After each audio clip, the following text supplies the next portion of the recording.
Are you publishing a book very soon and you want to plan a very successful book launch? Well, stay tuned for this video because I think you're going to very much enjoy what I have to say. My name is Mike Fallat. I own Dream Starters Publishing. We've published over 354 best-selling books. We help people put it all together. Not only the book, but also the marketing and the back-end approach. And so I want to share with you what we tell our clients all the time. So step one is set a date. Let's break it down to the most simple terms. Set a date.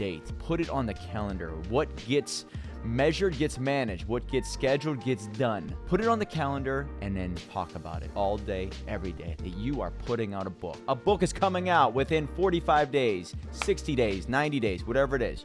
Do not tell people the date. And the reason why is because you don't want people finding the book before the launch and then buying it.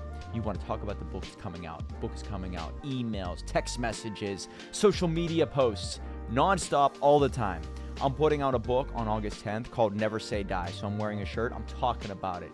Getting people ramped up. Get a strong social presence. But it's based off of you mentally, internally, having a date in mind. And have a window set. We like to do 3-hour pushes. Why is that? Because Amazon is based off of leverage, positioning, and timing. And so if you put it in a certain category in a certain day and you have enough people buy the book, it ranks it very fast. And so you want a 3-hour window on a certain day. We recommend Tuesday through Friday. So pick a day on the calendar and pick a time window for 3 hours. We like 9 a.m. to 12 o'clock Eastern time. Once that's set, you get everybody on board the day before or 2 days prior. Hey, I'm putting out my book on this day during this time period. Please buy the paperback or the Kindle by 12 o'clock Eastern time. Now I'll explain why all this happens, but if you get people on board and they buy, and then you hold them accountable, and I'm looking for 100 people. 100 friends, family members, clients, connections on social media. Get 100 people to buy the paperback and or the Kindle. My recommendation is the paperback. You set the paperback at the lowest price possible, all right? Most likely about $5. Because if you're uploading it through Amazon, Kindle, KDP, you basically can set it at a price point of around $5 as the lowest amount. And the reason why is because you don't care about sales on day one. I mean, revenue sales. You care about sales and individual sales because you need that social proof of becoming a bestseller. So set a date, set a window, get everybody hyped up, talk about it for 45, 60 days that your book's coming out, promote the day or at least a day or two prior, get everybody on board. They buy from 9 to 12, getting you that #1 Amazon bestseller rank. And that is how you can get the logo added to your book and it makes you look like a damn stud, okay?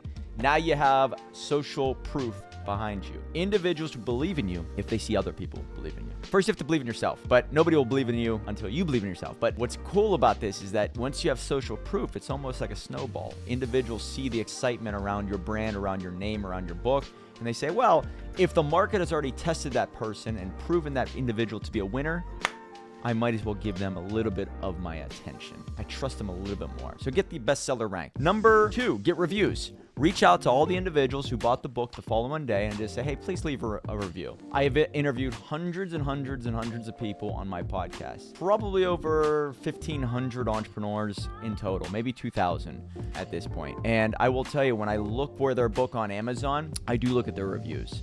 So you really want to have at least 10, 15, 20 pretty soon after the book launches. This is tough, and it's very difficult to game the system with reviews because you will get flagged. However, reach out to the people who bought the book and say, hey, since you got the book, please leave a review within a week. And that's like helium in a balloon. It will keep you relevant on Amazon. But you need to reach out to them via email or text message or social media and just ask for reviews because now you have the social proof through the bestseller rank, having the bestseller logo, you need the reviews. It's another sign off from the market. Then what you need to do is create a website, a funnel. You need to now parlay all that attention into your database. Once you're a bestseller, take your attention away from Amazon, put it on your own website and say, hey, listen, you can go to Amazon and buy the book. That's great. It's phenomenal. Get it for this price. Do it. You can have it right away. Or go to my website and get it for a discount or as a part of a webinar or as a part of a mastermind or a package that I'm putting together. You can do it as a free plus shipping offer. That's what we do for a lot of our clients. And so now you take the attention of the best-selling book, put it on your business, collect leads, data into your business, into your funnel.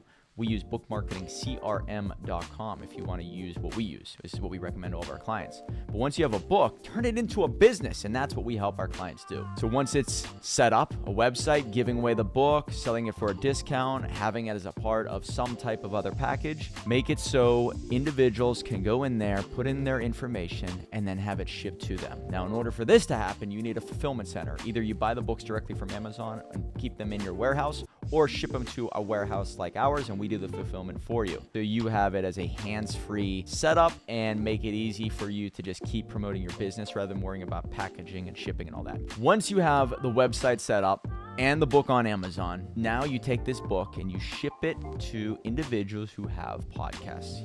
You have a best-selling book. Put it all over social media. You want to do podcast tours. Get on other people's podcasts. Run press releases about your best-selling book. In my opinion, you do not run the press release prior to the bestseller push. You do it afterwards. So you now do the media tour.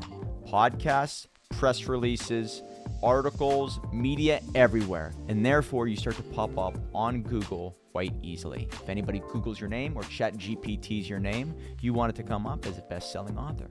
So make it easy for other people to understand what you've accomplished. And the way you do that is by popping up on other people's websites. So do the media tour. And then the other aspect of it is take your book and ship it around to other people who have events. Once you do enough podcasts and your message is on point, you should be getting speaking gigs. And that's another act of authority. So you need to boost your authority by best-selling rank, getting that bestseller logo attached to your name. So you're a best-selling author for life, as NWO says, for life. Then you get the reviews, boost that up. That never ends. You set up a funnel, a website, collect the data, get them into your website, then nurture them with emails and text messages over and over, offering them webinars, courses, masterminds, apparel, updates, and tips and services and consultations. Get on as many podcasts as possible, do the media tour, press releases galore, then set up your own podcast, because then what you can do is take all that attention, get them onto your website,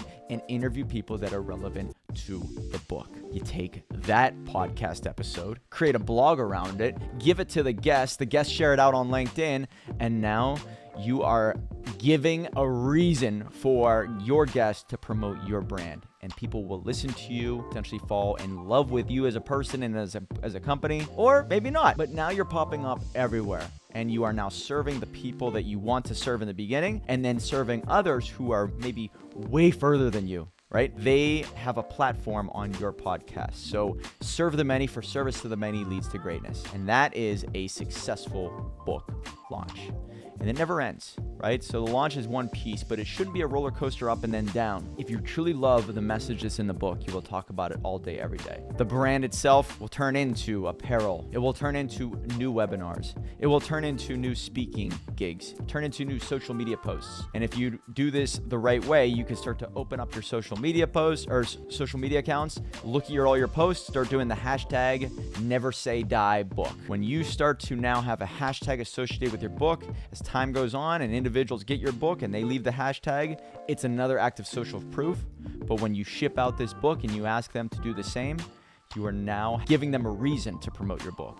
Because if there is some type of tie-in to the book whenever they post it, others will eventually click on that hashtag and see how many other people have enjoyed your content and potentially pick it up on Amazon or go directly to your website to join your programs. And a successful book launch is a successful business. And if you do this the right way, a book launch is one aspect, but the real money's made on the back end.